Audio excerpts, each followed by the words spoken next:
Voilà, c'est parti. Donc, bienvenue à tous. Merci d'être là. Donc, ce webinaire est organisé par l'IRCE en partenariat avec Exponentiel, qui est représenté ici par Corinne Agnès, qui m'accompagne et qui va animer ce webinaire. Alors, en deux mots, qui est l'IRCE? Nous sommes une association qui existe depuis 30 ans et qui accompagne les chefs d'entreprise de la région Sud dans leur stratégie à travers des parcours d'accompagnement structurants, avec des ateliers collectifs, du suivi individuel, de l'ingénierie financière et également de la mise en réseau, puisqu'on a lancé cette année le réseau IRC Entrepreneurs qui compte déjà près de 300 adhérents. On va vous accompagner sur des thèmes stratégiques, alors à différents stades de l'entreprise, la création d'entreprise, l'entreprise en développement, la transmission, reprise cession d'entreprise, et également sur des thèmes transversaux comme l'export, tout ce qui est démarche RSE, entrepreneuriat social et solidaire, ou l'innovation.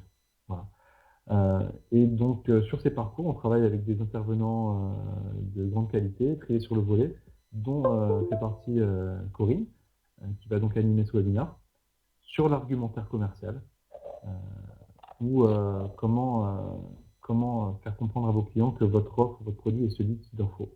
Donc, je vais laisser Corinne se présenter et puis vous présenter ce webinaire. Et je vous rejoins à la fin pour les questions-réponses qui concluront ce webinaire. À tout à l'heure. Eh bien, merci Christophe.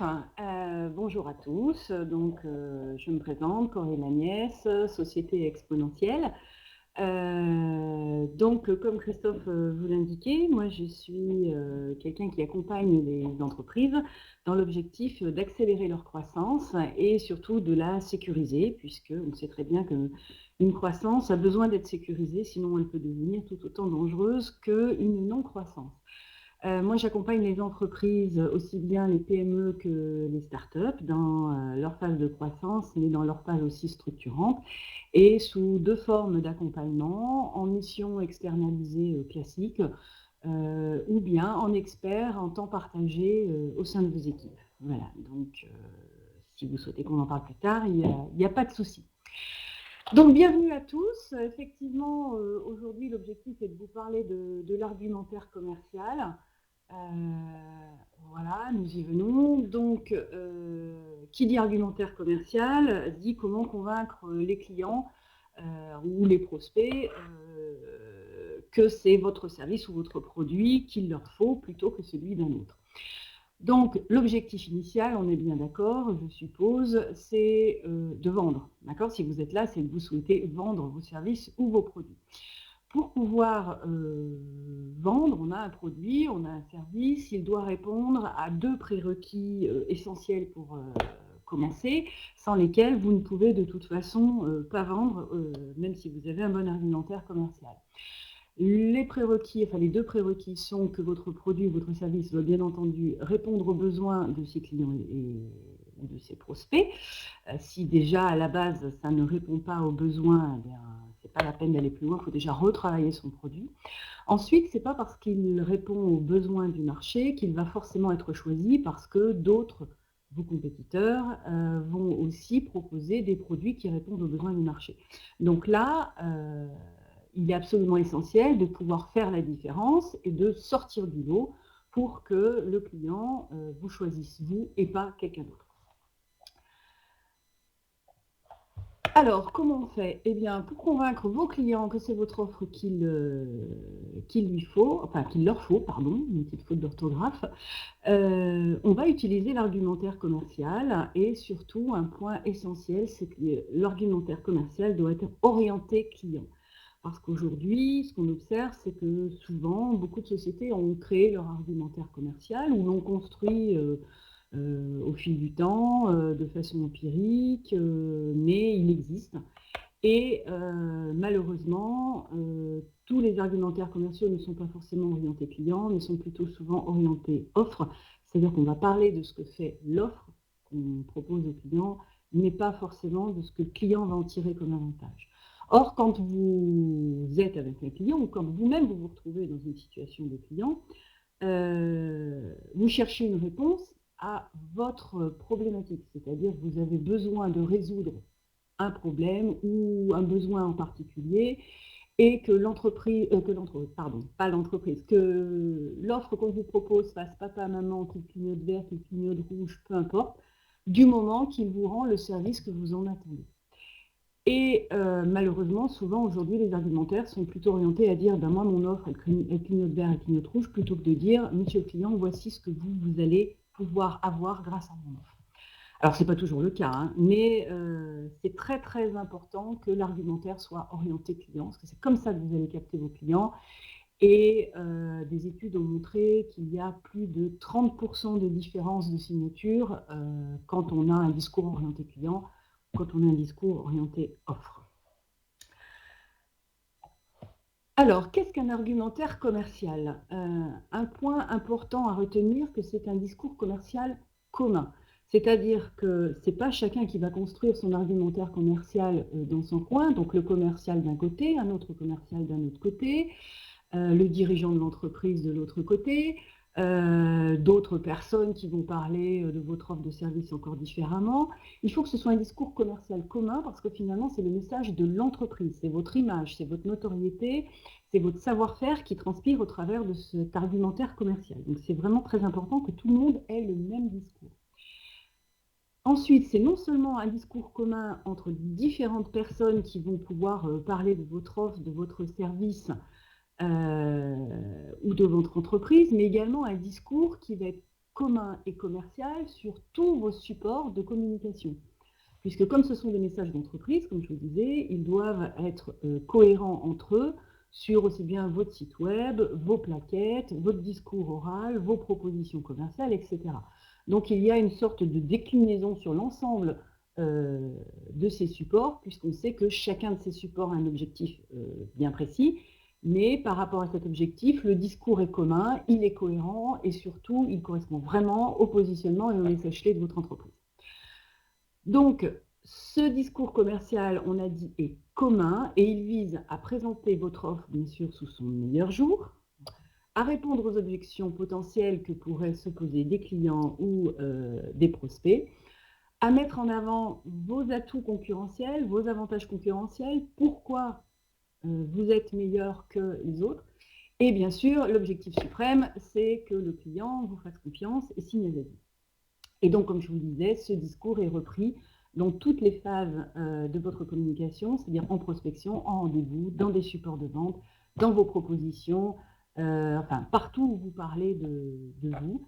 Et il sera repris un petit peu différemment, c'est-à-dire soit de façon très synthétique ou au contraire très détaillée en fonction de l'objectif du support. Alors, on va commencer par poser une petite question à l'ensemble des participants. Avant qu'on travaille sur l'argumentaire commercial, j'aurais aimé savoir ce qu'il en est, vous, de votre propre argumentaire commercial. Alors, sachez que les réponses sont totalement anonymes, hein, je ne sais pas qui répond quoi, mais c'est intéressant de savoir un petit peu dans l'auditoire la perception que chacun a de son propre argumentaire, à savoir, est-ce que votre argumentaire, vous l'avez construit et il est orienté client et il est efficace?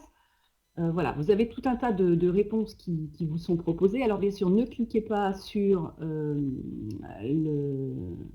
slide qui apparaît devant vous, mais en bas à gauche, vous avez le questionnaire qui vous est proposé. Donc une seule réponse pardon, est possible. Vous pouvez en changer tant qu'on n'a pas fini le questionnaire. Je vous invite à y répondre. Ça nous permettra de voir un petit peu la tendance au niveau du groupe qui est présent aujourd'hui. Donc je vois que les gens répondent. Alors voilà, il n'y a pas d'argumentaire commercial, on a construit, mais c'est compliqué. Alors, il est construit, il est basé sur l'offre et il n'est pas très efficace. Il est construit et il est efficace, super. Ok, on va laisser encore quelques secondes. Voilà, alors donc on voit que effectivement, pour l'instant, on est à 25% de personnes, bravo, qui l'ont construit, qui l'ont fait orienter client et qui est efficace. Bravo, je trouve que c'est très bien parce que malheureusement, c'est assez rare. Et donc, félicitations, parce que vous allez voir, c'est quand même pas simple à construire un argumentaire commercial, mais même si c'est très efficace. Alors, d'autres disent l'avoir construit, mais centré sur leur offre, mais il est efficace aussi, donc c'est très bien. 7% l'ont centré sur leur offre, mais n'est pas très efficace, ne semble pas être très efficace. Alors ensuite, on a 12% qui ont commencé à le construire, mais c'est long et c'est compliqué, je vous l'accorde. Et 33% qui n'ont pas d'argumentaire commercial construit et qui considèrent que ça leur manque. Voilà. Et autres, après, effectivement, écoutez, autres, si vous avez envie de nous dire un petit peu ce que vous voulez dire en autre, parce qu'on ne peut pas trop rentrer dans le détail, vous pouvez faire un chat pour nous dire finalement, votre point de vue. Alors, continuons. L'argumentaire commercial, de quoi est-il composé? Alors, essentiellement, 3 choses. Tout d'abord, vous avez tout ce qui va venir de toutes les caractéristiques de votre offre. Donc, vous allez construire en fait une sorte de Bible, on va dire. Donc, c'est un référentiel dans lequel vous allez mettre tout ce qui concerne votre argumentaire. Ça ne va pas être un document que vous allez reprendre comme ça et le diffuser partout. C'est un document interne qui va servir de référentiel sur lequel vous allez mettre tous les argumentaires possibles selon les situations. Et ensuite, vous allez pouvoir faire appel au contenu de cet argumentaire en fonction des situations. Donc, on va voir ça tout à l'heure. Ensuite, dans un deuxième temps, cet argumentaire, il est intéressant de le personnaliser à ce qu'on appelle le profil psychologique de ses clients, parce que vous avez bien sûr des réactions différentes d'une personne à l'autre. Certains vont être plus sensibles à certains argumentaires qu'à d'autres en fonction de leur profil psychologique. C'est ce qu'on expliquera tout à l'heure. Donc en fait, de votre référentiel argumentaire, vous allez pouvoir le personnaliser, cet argumentaire, à votre cible client ou à votre interlocuteur en face de vous par rapport aux arguments sur lesquels il est réceptif.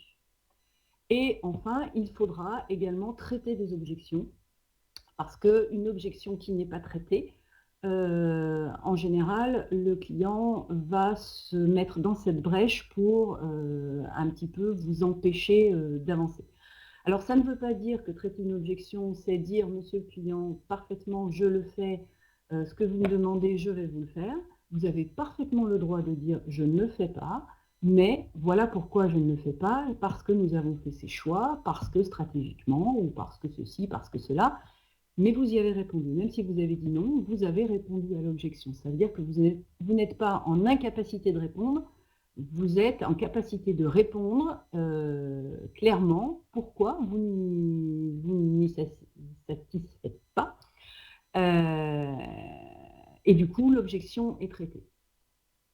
Alors, ce que je vais vous présenter, c'est en fait la méthode de construction. Enfin, en tout cas, celle que je vous propose, celle que j'applique et qui aujourd'hui marche très bien et se veut, je l'espère, structurée. Donc, construire un argumentaire commercial, c'est en fait traduire les caractéristiques de votre offre, que ce soit du service ou de produit, dans toutes ses dimensions, donc on va voir les dimensions, en bénéfice client, renforcer des preuves de bénéfice. Voilà on va dire la définition en synthèse de ce qu'il faut réaliser. Alors, ça fait bien beaucoup de mots parfois savants, mais on va aborder ça dans le détail. Donc, les caractéristiques de votre offre en bénéfice client et en preuve de bénéfice. Donc, les caractéristiques de votre offre, ce sont en fait toutes les informations qui vont concerner votre offre, c'est-à-dire aussi bien des informations sur votre société, sur la façon dont elle a été créée, donc son histoire, sa genèse, sur les fondateurs, sur les fonctionnalités de votre offre, si c'est un logiciel par exemple, ou sur les différentes caractéristiques, ou sur les services que vous apportez autour, sur vos valeurs d'entreprise. Voilà, en fait, c'est tout ce qui peut aller directement sur votre offre, autour de votre offre, tout ce qui peut concerner le client. Donc, l'objectif, c'est de lister tout ça et ensuite, chacune des caractéristiques, on va, là c'est ce que je vous présente sur ce tableau de construction, le principe c'est que premièrement, on liste les caractéristiques de l'offre. Deuxièmement, on va en déterminer pour chacune de ces caractéristiques les avantages qui en découlent. Ensuite, de ces avantages, on va en déduire les bénéfices clients. Et donc, les bénéfices clients, c'est en fait c'est ce que le client va obtenir comme avantage. Donc, on verra des exemples tout à l'heure, ce sera plus parlant pour vous.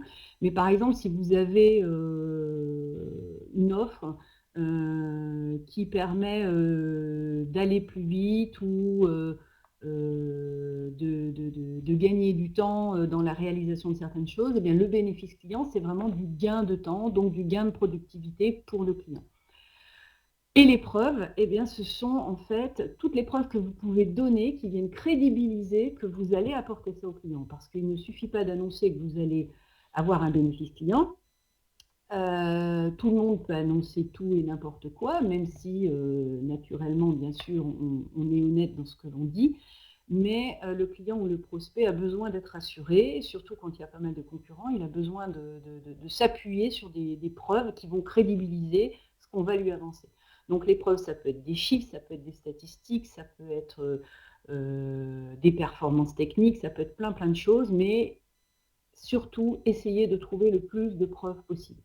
Et souvent, c'est la partie la plus difficile de la construction de l'argumentaire commercial.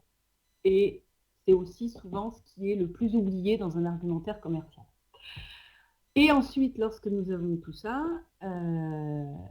eh bien, vous avez tous les éléments pour aller construire votre argumentaire. Donc, c'est ce que moi j'appelle la proposition d'argumentation, c'est-à-dire que vous allez pouvoir rédiger, puisqu'avant, c'est des éléments qui sont donnés dans le tableau, mais ensuite, il faut les rédiger, puisque vous allez utiliser des termes forts, des termes percutants, des termes convaincants pour présenter tous ces bénéfices clients et ces preuves clients.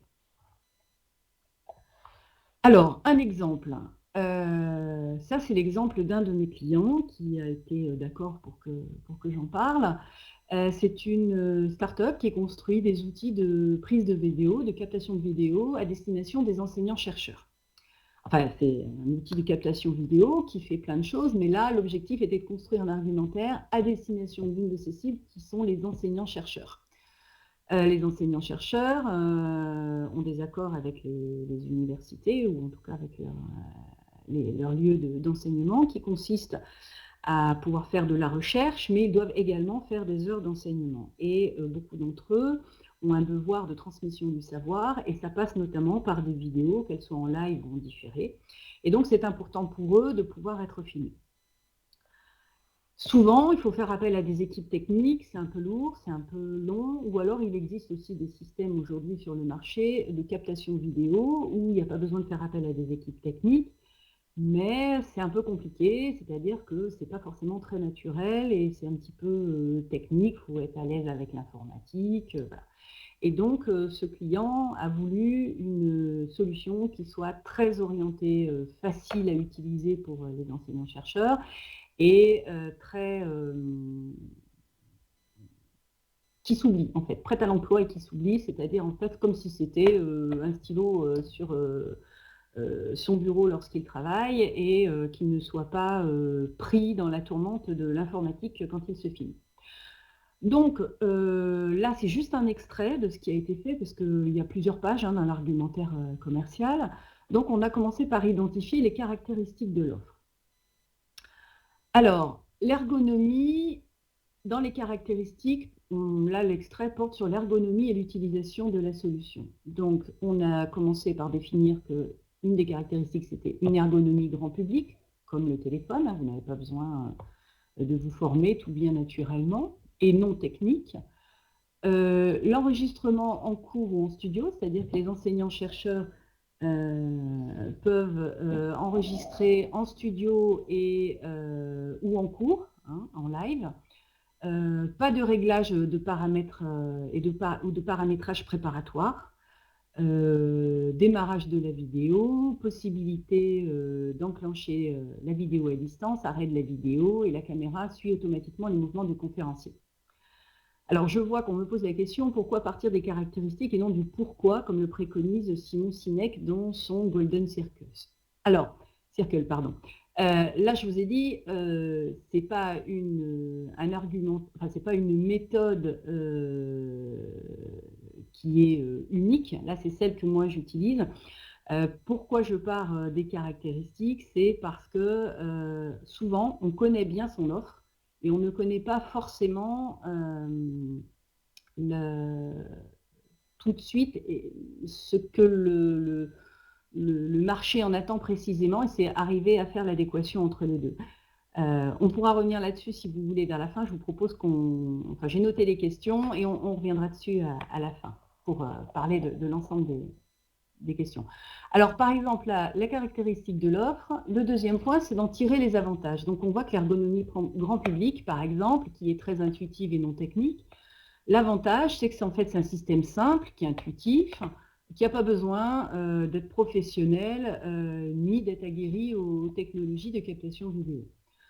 L'avantage de l'enregistrement en cours en studio, c'est que finalement, l'enseignant-chercheur peut l'utiliser dans tous ses contextes, dans toutes les situations d'enseignement.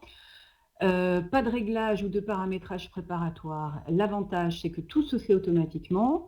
Et en plus, l'appareil a ce qu'on appelle une mémoire de salle, c'est-à-dire qu'à partir du moment où le chercheur est rentré dans une salle, que la caméra a une première fois fait déjà une captation vidéo dans cette salle, la prochaine fois qu'il revient dans cette salle, la caméra reconnaît et se reconnecte toute seule avec ses caractéristiques.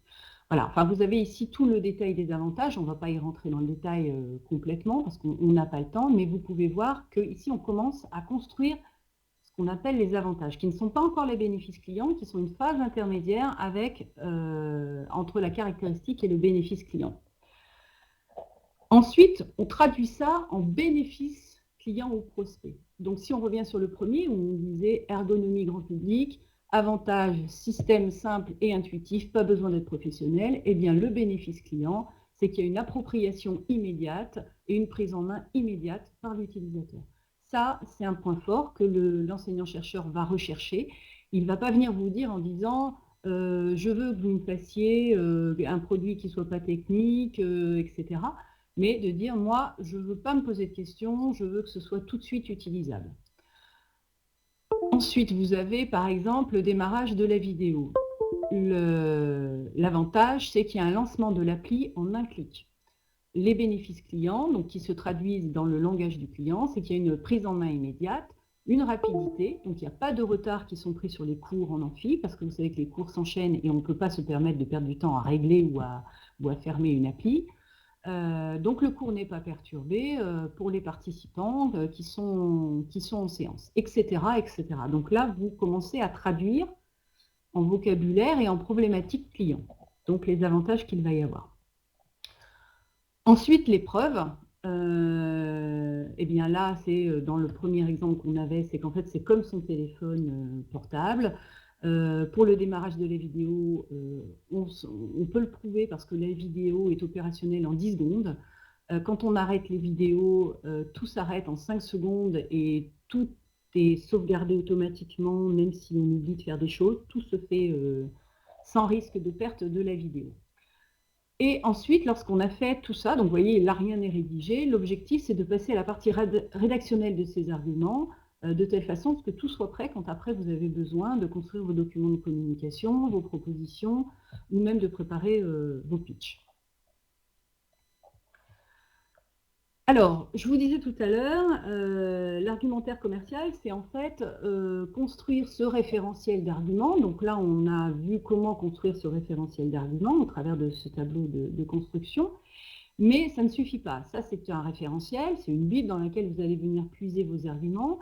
Mais tous ne vont pas faire mouche chez vos clients, puisque chaque personne réagit de façon différente en fonction d'un profil psychologique. Certains vont être sensibles à la sécurité, d'autres vont être sensibles à l'innovation, à plein de choses.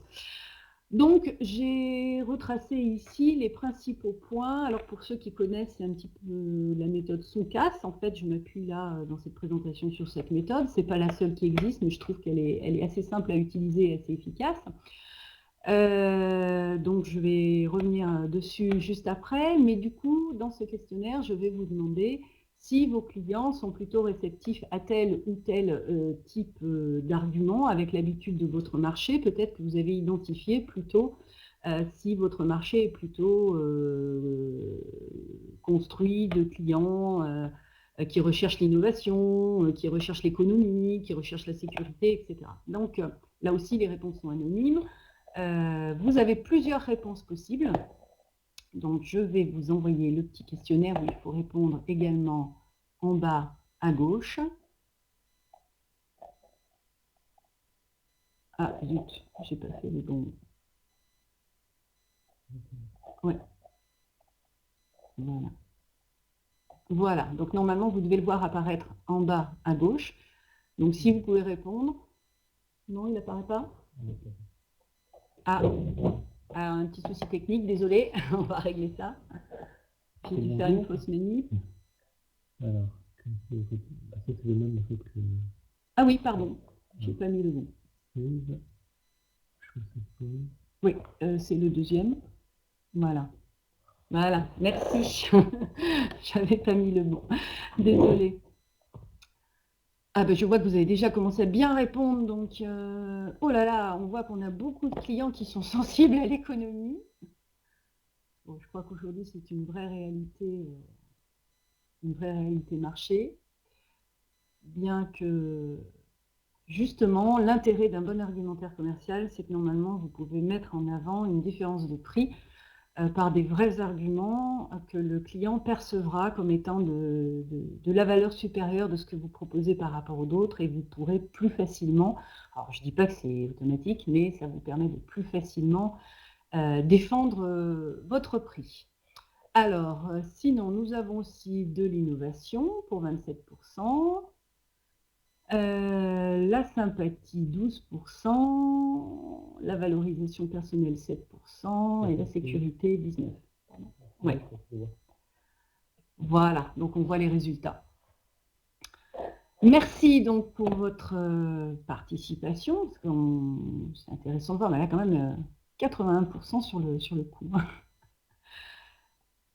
Alors, la méthode Sonkas, peut-être que certains d'entre vous la connaissent, d'autres non. En fait, le principe, c'est que dans cette méthode, on considère qu'il y a en gros 6 profils psychologiques de clients, ceux qui sont sensibles à la sécurité, qu'elle soit physique ou psychologique, ceux qui sont sensibles à l'orgueil, donc qui ont besoin de se valoriser au travers de l'achat qu'ils vont faire ou d'être mis en avant, ceux qui ont besoin de nouveautés, donc qui sont sensibles au caractère innovant, ça typiquement c'est ceux qui sont devant, par exemple, sans faire de pub, hein, mais devant l'Apple Store quand le dernier iPhone va sortir, ou qui commandent 6 mois à l'avance le dernier produit avant même qu'il soit sorti sur le marché.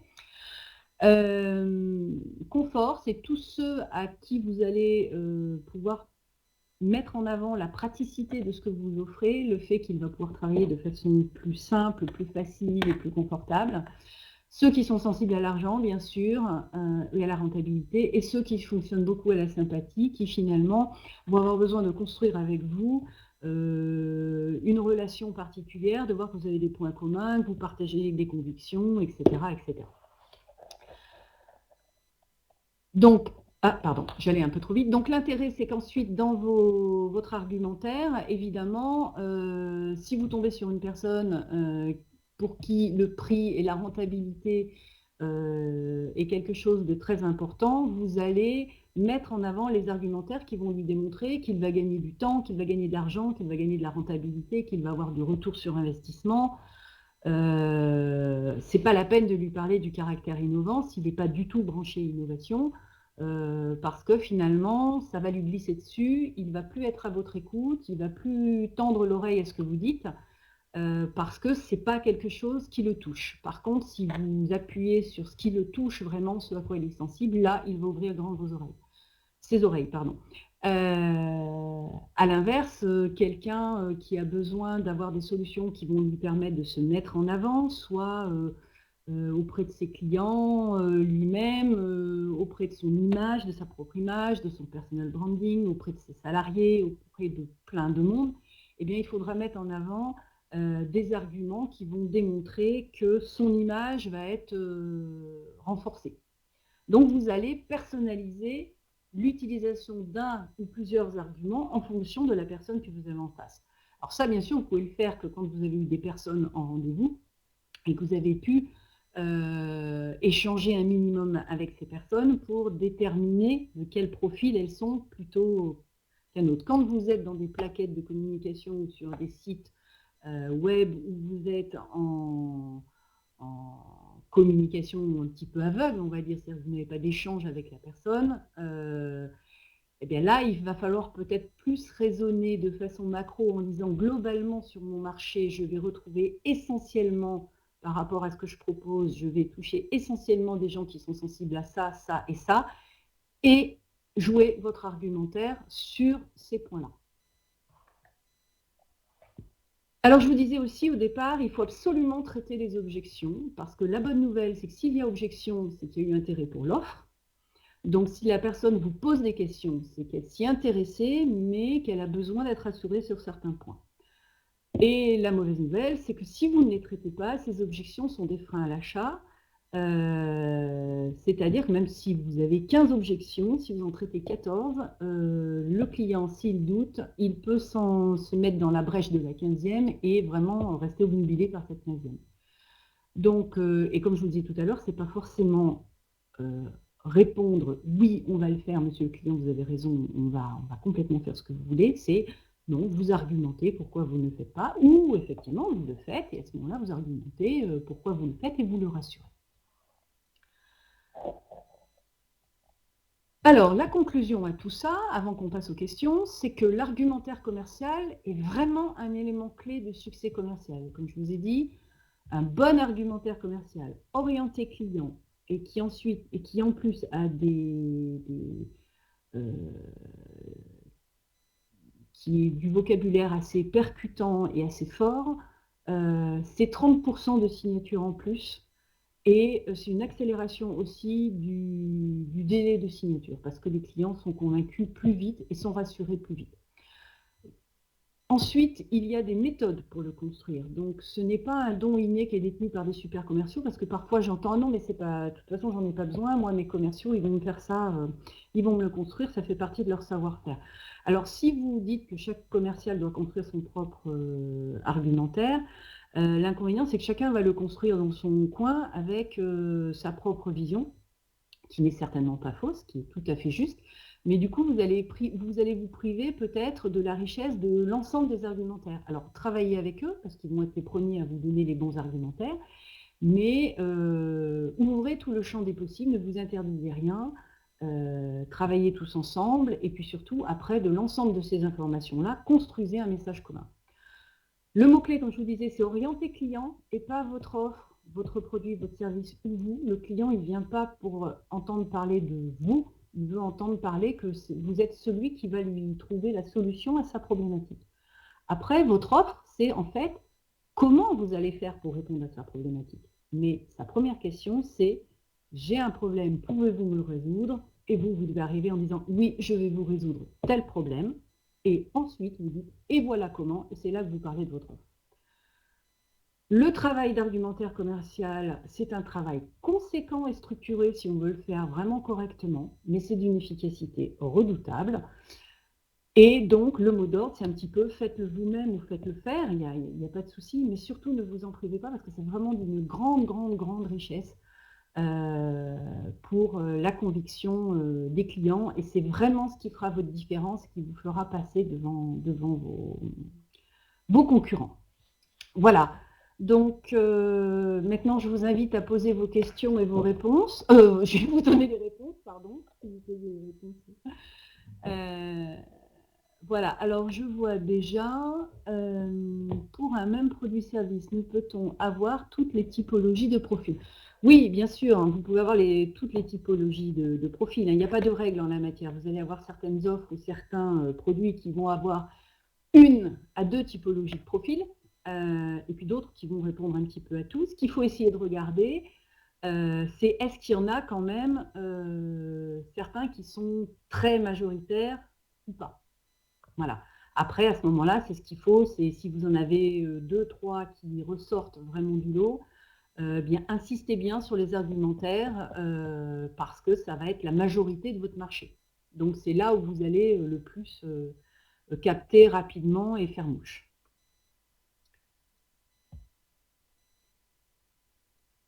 Alors, faut-il laisser parler le client maximum? Alors oui, ça, c'est une base des règles commerciales. C'est qu'en fait, quand vous êtes avec un client, il faut être un maximum en écoute active. Il ne faut pas chercher à lui donner tout de suite la solution en présentant votre offre. Il faut le laisser parler de sa problématique. Alors, il y a deux choses. C'est soit vous arrivez avec, c'est quelqu'un que vous rencontrez par hasard parce que la personne n'a pas forcément un besoin particulier et vous avez un pitch. Et donc là, dans votre pitch, qui doit être très court, mais très percutant, vous devez faire ressortir l'argumentaire très fort et le message clé qui va capter son attention et lui donner envie d'en savoir plus et vous dire « Ah, parce qu'on pourrait en parler un peu plus en détail ». Si par contre, après, vous êtes vraiment en face à face parce qu'il a une problématique, laissez-le vous présenter sa problématique parce que c'est là que vous allez pouvoir connaître son profil psychologique, bien sûr, mais surtout, ça va être le premier qui va vous donner le vocabulaire et les argumentaires qu'il attend.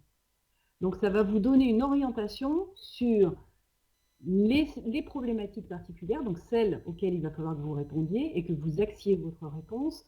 Et en plus, parfois, dans son explication, il va lui-même vous donner des pistes d'argumentaire, des pistes de réponse. Donc, il faut beaucoup écouter. Et n'hésitez pas à reformuler en lui disant, donc, si je comprends bien, votre objectif est telle chose et telle chose, et vos contraintes sont telle chose et telle chose. Plus vous lui montrerez que vous l'écoutez, que vous avez compris sa problématique, plus il sera rassuré. Alors, un même argumentaire en B2C qu'en B2B? Généralement, non. Les problématiques sont assez différentes. Donc, en général, il y a des argumentaires différents en B2B ou en B2C. Ensuite, pensez-vous qu'un argumentaire est également aussi nécessaire pour une association du secteur non marchand? Les profils clients sont-ils identiques selon vous? Alors, le profil client n'a rien à voir avec un marché en particulier. Ça, c'est vraiment lié au profil psychologique de chaque personne. Vous-même, quand vous allez acheter quelque chose, une télévision ou vous allez acheter un vêtement, vous avez de toute façon un profil psychologique qui vous est propre. Donc là, c'est indépendant d'un secteur. Les profils psychologiques les 6 profils qui ont été présentés sont valables dans tous les secteurs. Après, il y en a qui sont plutôt majoritaires que d'autres. Par contre, l'argumentaire est-il nécessaire pour une association du secteur non marchand? L'argumentaire, naturellement, on a tendance à penser que c'est lié à du business, mais quelque part dans votre association, vous vendez une cause, vous vendez une conviction que vous voulez faire passer. Donc oui, là aussi, c'est la même démarche. Alors certainement moins orientée business en termes de bénéfices clients et de preuves, mais c'est le même principe. C'est-à-dire qu'à partir du moment où vous voulez argumenter quelque chose, c'est applicable. On a pas mal de questions qui s'enchaînent là. Oui. Quelles sont les clés à poser pour bien savoir la personnalité des prospects de Mario? Alors là, ça mériterait, je ne peux pas vous répondre comme ça mériterait vraiment une longue discussion parce qu'il y a on pourrait concevoir une sorte de petite checklist, mais à ce moment-là, moi, ce que je peux vous proposer, c'est que de toute façon, en dehors du webinaire, on se contacte et on peut en discuter sans problème. Je vous donnerai ces éléments-là, parce que là, ça risque d'être très long, la liste. La technique des 3 oui est-elle à utiliser souvent? Alors, je ne sais pas ce que vous appelez la technique des 3 oui, mais de toute façon, je suppose que c'est lié à la technique de ce que moi j'appelle la technique de la déclinaison des oui aussi chez le client. C'est qu'effectivement, lorsque vous parlez avec un client, il faut toujours orienter votre discours de façon à essayer de l'amener à dire oui. Parce qu'à partir du moment où vous l'amenez à dire non, la discussion se ferme. Par exemple, je connais des personnes qui en prospection, quand le client qu'ils essayent de prospecter ne réagit pas trop en montrant qu'il n'a pas forcément de besoin, je connais des commerciaux qui vont finir par dire « Bon, finalement, vous n'avez pas de besoin. Enfin, ce que je vous propose, ne répond pas à votre besoin. Alors là, forcément, la discussion, elle se ferme parce qu'on donne la possibilité au client de la fermer, la discussion, en disant « non, ça ne m'intéresse pas ». Donc le débat est clos et on ne peut pas rebondir. Donc effectivement, il y a des techniques pour arriver à tourner sur le oui, en laissant des portes ouvertes. Par exemple, j'ai un client, quand il a une objection où le client lui dit en prospection « ah non, mais vous êtes le 20e à m'appeler pour la même chose, ça ne m'intéresse pas ». Bien là, c'est de rebondir en pouvant dire, par exemple, oui, mais moi, je vous propose d'être 10% plus performant que les autres. Est-ce que ça vous intéresse? Voilà. Donc, le client, alors, il peut aussi dire non, hein, s'il est agacé, mais on essaye d'ouvrir la discussion vers le oui. Ou alors, dans un pitch, un client qui va dire moi, par l'offre que je propose, j'accélère votre ROI, et j'accélère votre time to market. Est-ce que ce sont des choses que vous recherchez dans votre business au quotidien? Le client, en général, il va rarement vous dire oui là-dessus, vous dire non, pardon, là-dessus, il va vous dire oui. Donc, c'est en fait orienter vos questions de telle façon que le client aille vers le oui. Et plus vous serez orienté sur ses bénéfices clients, plus il ira vers le oui et plus vous pourrez construire un dialogue. Alors, Sandra demande, et ça peut compléter ta réponse, comment bien argumenter face à celui qu'on a identifié comme hostile? Si ça ne fonctionne pas, on a une personne hostile en face de ça. Alors, vous aurez toujours l'hostile de l'hostile que de toute façon vous ne pourrez jamais répondre. Mais moi, j'aurais tendance à dire à ce moment-là, quand la personne est vraiment fermée, essayez de rebondir en disant alors peut-être pas comme ça, mais une sorte de, s'il devait avoir sa lettre au Père Noël, ça tombe bien, c'est l'époque, qu'est-ce qu'il attendrait d'un fournisseur potentiel, hein, qu'est-ce qui ferait la différence, qu'est-ce qu'il aimerait qu'on lui propose ou qu'on ne lui a jamais proposé aujourd'hui. Donc finalement, essayer de lui donner la possibilité qu'il dise lui-même finalement quel sera son critère de choix et le critère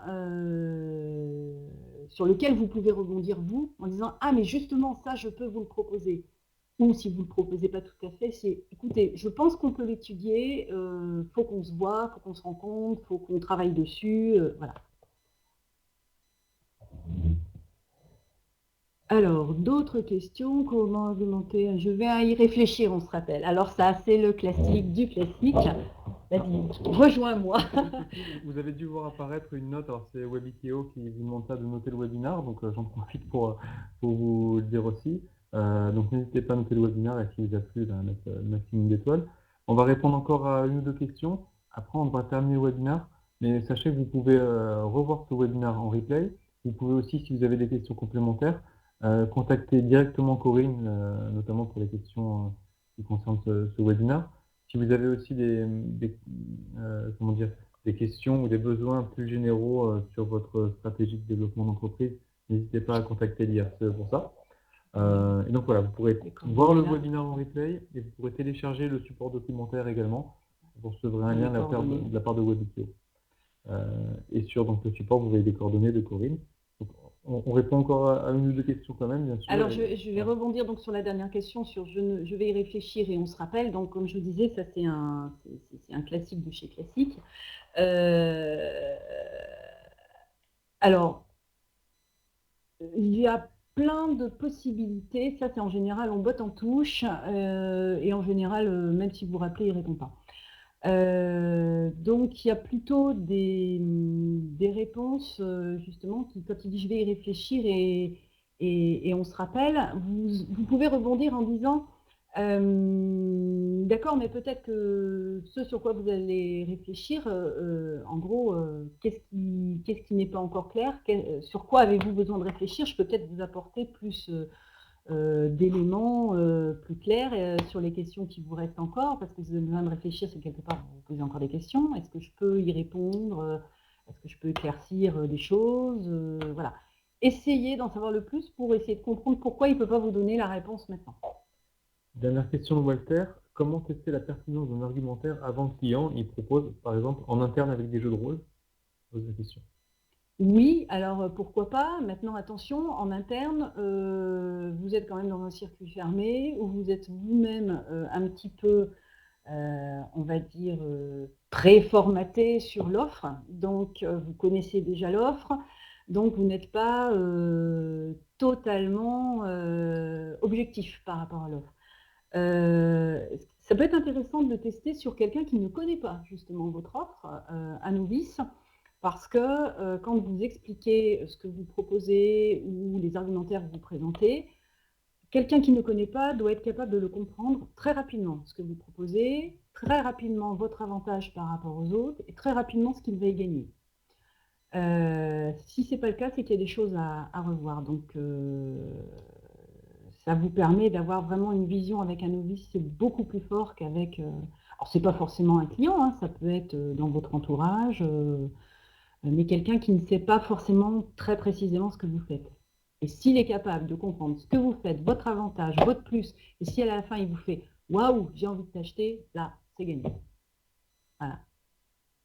Super. Bah, écoute, merci Corinne. Pour Et ton comme dit intervention. Evelyne, il n'y a plus qu'à. Exactement. C'est ce que je vais dire, tu m'as ôté de la bouche. Il n'y a plus qu'à. Alors, donc, je vous rappelle que vous pouvez télécharger en replay, que vous pouvez télécharger le document également. Et je vous donne rendez-vous aussi donc, pour notre prochain webinaire qui se déroule, je cherche l'info, le 21 novembre sur la stratégie e-commerce. Donc cette fois, ce sera avec Christophe Pérez d'Académie Numérique, qui est aussi un intervenant chez nous. Donc le 21 novembre, stratégie e-commerce, toujours sur Webikeo. Donc voilà, merci à tous, merci Corinne, merci à Webikeo. De rien, c'était un plaisir. Merci à vous. Et à bientôt. À bientôt. Au revoir.